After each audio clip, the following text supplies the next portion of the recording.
না, জিনিসটা যদি এত সিম্পল হয়তো শেষ পর্যন্ত থাকেনি, কারণ বিসিবির ওই মুভটা যে শুরুতে একটা যে খসড়া তালিকা ছিল, হ্যাঁ ওটা বিসিবি নিজে ইচ্ছা করে দিচ্ছে।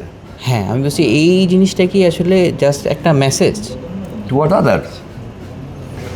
আমরা যদি আনামুল, মোসাদ্দেক কিংবা দ্য গ্রেট ওর পাশাপাশি দ্য গ্রেটেস্ট অলরাউন্ডার আলাউদ্দিন বাবুকে বাদ দিতে পারি, তাহলে আরেকটা বাবু যেন না জন্মায়। আই মিন বাবু বলার বিষয়ে বলছে না, যে ওরকম কোনো বাবু টাইপ না জন্মায় যার মুভমেন্টগুলো আর কি খুব ঝামেলাজনক। ঠিক আছে না?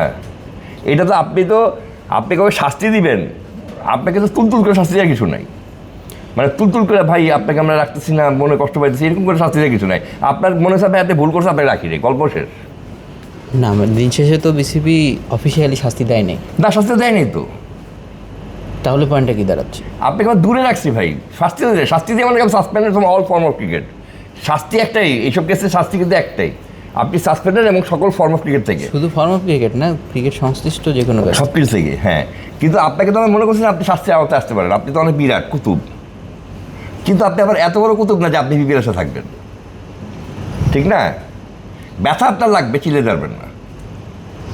এটা এমন একটা যে আপনাকে ব্যথাটা আমরা দিব, কিন্তু আপনার লাগলেও কিন্তু বলতে পারবেন না কিছু, কারণ আপনি কিন্তু কখনো কোর্ট অফ ল থেকে প্রমাণ করতে পারবেন না, ঠিক না? তিনটা রিট হয়েছিল, তিনটা রিট। আপনার যে অকশনের টেবিলের কথা বললেন, হ্যাঁ, অকশন টেবিলে যে খুব ভুলভালের কথা যে আমরা হয় না, আরে অকশন টেবিলে যাওয়ার আগে তো মানুষ বিসিবিতে বসে আছে যে ভাই রিটের ইয়েটা কি আসে, ভার্ডিকটা কি আসে। আপনি তো মানে বিয়ে বাড়ি আপনার গায়ে হলুদের সাজাইতেছেন, তার আগে জানেন না যে আপনার বউ আসবে কি আসবে না। বিকজ যদি যখন রিট হয়ে যেত যে হ্যাঁ রিটের হচ্ছে, মানে এটাকে ধরা হচ্ছে রিটটা খালি হয়ে নেই, তাহলে তখন তো অকশন টেবিলই বন্ধ।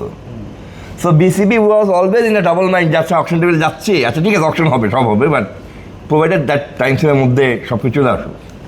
So we have to calculate everything, every move of that day.